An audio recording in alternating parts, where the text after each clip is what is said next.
పోటీ చేసే స్థానంపై రోజుకో చర్చ జరుగుతోంది. అనకాపల్లి లేదా కాకినాడ ఎంపీ స్థానం నుంచి పోటీ చేస్తారని జోరుగా ప్రచారం సాగుతోంది. మొన్నటి వరకు భీమవరం, తిరుపతి, పిఠాపురం నుంచి పోటీ చేస్తారని ప్రచారం జరిగింది. అయితే ఢిల్లీ పర్యటన తర్వాత పవన్ నిర్ణయం మార్చుకున్నట్లు తెలుస్తోంది. ఈసారి కాకినాడ ఎంపీ బరిలో దిగుతారని సమాచారం.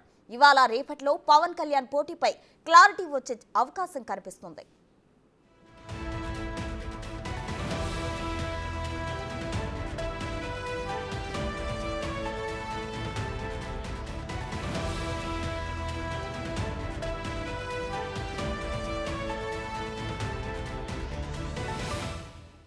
పవన్ కళ్యాణ్ పోటీ చేసే స్థానంపై రోజుకో చర్చ జరుగుతోంది. అనకాపల్లి లేదా కాకినాడ ఎంపీ స్థానం నుంచి పోటీ చేస్తారని జోరుగా ప్రచారం సాగుతోంది.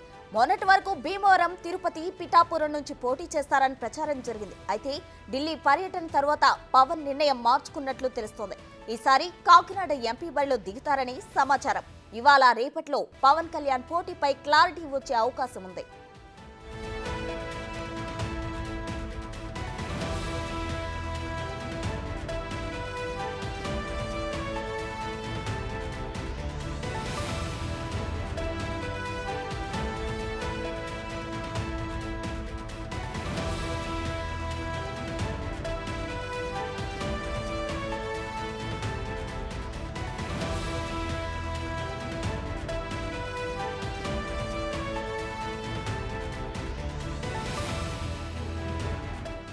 పవన్ కళ్యాణ్ పోటీ చేసే స్థానంపై రోజుకో చర్చ జరుగుతోంది. అనకాపల్లి లేదా కాకినాడ ఎంపీ స్థానం నుంచి పోటీ చేస్తారని జోరుగా ప్రచారం సాగుతోంది.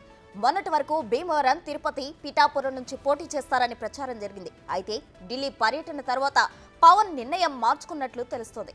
ఈసారి కాకినాడ ఎంపీ బరిలో దిగుతారని సమాచారం. ఇవాళ రేపట్లో పవన్ కళ్యాణ్ పోటీపై క్లారిటీ వచ్చే అవకాశం ఉంది.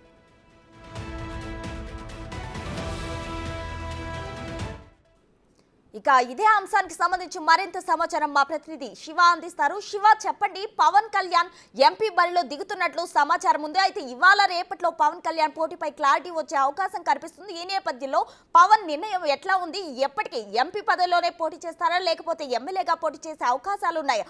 ఒకవేళ కేంద్రంలో ఎన్డీఏ కూటమి గనక గెలిస్తే కేంద్ర మంత్రి పదవి అంటగట్టే అవకాశం కనిపిస్తుంది. ఈ నేపథ్యంలో పవన్ ఏమంటున్నారు? ప్రసన్న, మొత్తం మీద చూస్తుంటే జనసేన అధినేత పవన్ కళ్యాణ్ మొన్నటి వరకు కూడా భీమవరం, పిఠాపురం, కాకినాడ, తిరుపతి అసెంబ్లీ స్థానాల నుంచి పోటీ చేస్తారని చెప్పి విస్తృతంగా ప్రచారం జరిగింది.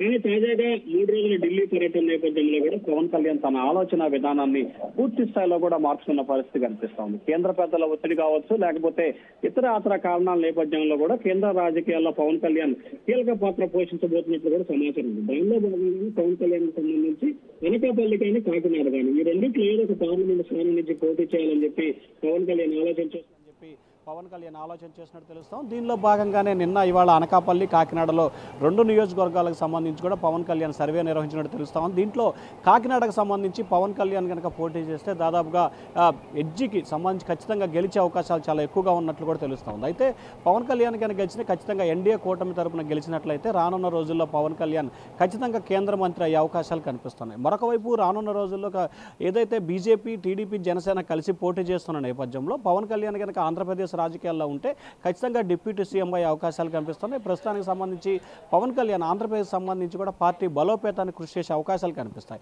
కానీ కేంద్ర పెద్దలకు సంబంధించి మాత్రం పవన్ కళ్యాణ్ కేంద్ర రాజకీయాల్లో ఉండాలని చెప్పి సూచన చేస్తున్నట్టు తెలుస్తూ ఉంది. ఆ సూచనలో భాగంగానే ప్రధానంగా పవన్ కళ్యాణ్కి సంబంధించి 2 పార్లమెంటు స్థానాలు సర్వే చేయించుకుంటున్నారు. ప్రధానంగా కాకినాడ నుంచి పోటీ చేసే అంశాన్ని కూడా ఆ పార్టీ పరిశీలన చేస్తూ ఉంది. అయితే పవన్ కళ్యాణ్ అసెంబ్లీ నుంచి పోటీ చేస్తాడా, లేకపోతే పార్లమెంట్ నుంచి పోటీ చేస్తాడా అనే ఉత్కంఠ అయితే కొనసాగుతూ ఉంది. ఈ రోజు సాయంత్రానికి టీడీపీ, జనసేన, బీజేపీ పొత్తులకు సంబంధించి ఒక క్లారిటీ వస్తుంది. క్లారిటీ వచ్చిన తర్వాత పవన్ కళ్యాణ్ ఎక్కడి నుంచి పోటీ చేయబోతున్నారు అనే దానికి సంబంధించి పూర్తి స్థాయిలో స్పష్టత రానుంది. అయితే మెజార్టీగా మనకు అందుతున్న సమాచారం ప్రకారం అయితే పవన్ కళ్యాణ్ మాత్రం అసెంబ్లీ బరిలోనే ఉండాలని చెప్పి ఆయన మొదటి నుంచి భావిస్తూ ఉన్నారు. కానీ కేంద్ర పెద్దలు అయితే మాత్రం పార్లమెంటు బరిలోకి రావాలి, కేంద్ర మంత్రిని చేస్తామని చెప్పి ఆయనకైతే ఒక భరోసా ఇస్తున్నారు. ఎందుకంటే ప్రధానంగా చూసుకుంటే టీడీపీ, జనసేన, బీజేపీ కూటములు ఇచ్చే స్థానాలు ఇటు విజయవాడ నుంచి కూడా ఉత్తరాంధ్ర వరకు స్థానాలు స్థానాలు నడుతున్నాయి. ప్రజెంట్ ఏదైతే భారతీయ జనతా పార్టీ పవన్ కళ్యాణ్ నడుతున్న స్థానాలు చూసుకుంటే విజయవాడ, ఏలూరు, రాజమండ్రి, అనకాపల్లి, అరకు ఈ పార్లమెంటు స్థానాలన్నింటినీ కూడా బీజేపీ, జనసేన కోరుతా ఉంది. సో దీంట్లో అనకాపల్లి, కాకినాడ, మచిలీపట్నానికి సంబంధించి కూడా గతంలో జనసేన పోటీ చేయాలని భావించారు. అలాగే భారతీయ జనతా పార్టీకి సంబంధించి విజయవాడ, ఏలూరు, అనకాపల్లి, అరకు వీరు కూడా అనకాపల్లిని కోరుతున్నారు.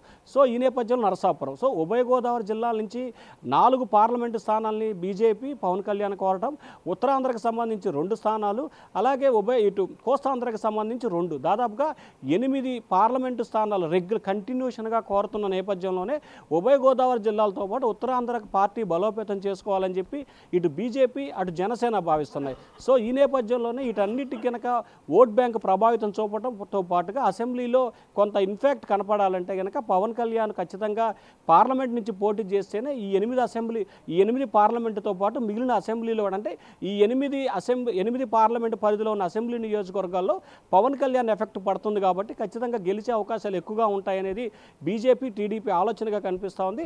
సో దానిలో భాగంగానే పవన్ కళ్యాణ్ మనకు అంతున్న సమాచారం అయితే అసెంబ్లీ అనుకుంటున్నారు. కానీ ఇటు టీడీపీ కానీ ఇటు బీజేపీ పెద్దలు కానీ ఆయన్ని మాత్రం పార్లమెంట్ నుంచి పోటీ చేయించాలని చెప్పి ఆలోచన చేస్తూ ఉన్నారు. మరి ఇవాళ రేపట్లో పవన్ కళ్యాణ్ ఎక్కడి నుంచి పోటీ చేయబోతున్నారు అనేది సంబంధించి క్లారిటీ వచ్చే అవకాశం కనిపిస్తూ ఉంది. ప్రసన్న, అయితే శివ, పవన్ కు కేంద్ర మంత్రి పదవి ఇస్తారు అంటున్నారు, ఇందులో ఎంత నిజం ఉందంటారు? అంటే ఖచ్చితంగా పవన్ కళ్యాణ్ కనుక ఏదైతే పార్లమెంటు బరిలో పోటీ చేసి గెలుపొందితే ఎన్డీఏ కనుక మళ్ళీ అధికారంలోకి వస్తే ఖచ్చితంగా కేంద్ర మంత్రి చేసే అవకాశం కనిపిస్తుంది. ఎందుకంటే గతంలో తెలుగుదేశం పార్టీ 2014లో ఎన్డీఏ కూటమిలో చేరినప్పుడు కూడా 2 కేంద్ర మంత్రి పదవులకు సంబంధించి టీడీపీకి ఇచ్చారు. సో ఇప్పుడు అదే ప్రాతిపదిన పవన్ కళ్యాణ్కి ఒకటి, అలాగే టీడీపీకి సంబంధించి ఒక 3 కేంద్ర మంత్రి పదవులు ఇచ్చేందుకు కూడా చర్చలు జరుగుతూ ఉన్నాయి. సో ఈ నేపథ్యంలోనే ఖచ్చితంగా దానిలో భాగంగానే పవన్ కళ్యాణ్ ఎంపీగా పోటీ చేస్తే కనుక ఖచ్చితంగా కేంద్ర మంత్రి పదవి ఇవ్వడంతో పాటు ఆంధ్రప్రదేశ్కి సంబంధించిన బీజేపీ రాజకీయాలు, బీజేపీకి సంబంధించిన వ్యవహారాలన్నింటినీ కూడా తద్వారా అంటే రానున్న రోజుల్లో పవన్ కళ్యాణ్కి అప్పచెప్పాలనేది బీజేపీ ఒక ఆలోచన చేస్తుంది. ఎందుకంటే 2029 లక్ష్యంగా కూడా బీజేపీ ఆంధ్రప్రదేశ్పై పూర్తి స్థాయిలో ఫోకస్ పెడతా ఉంది.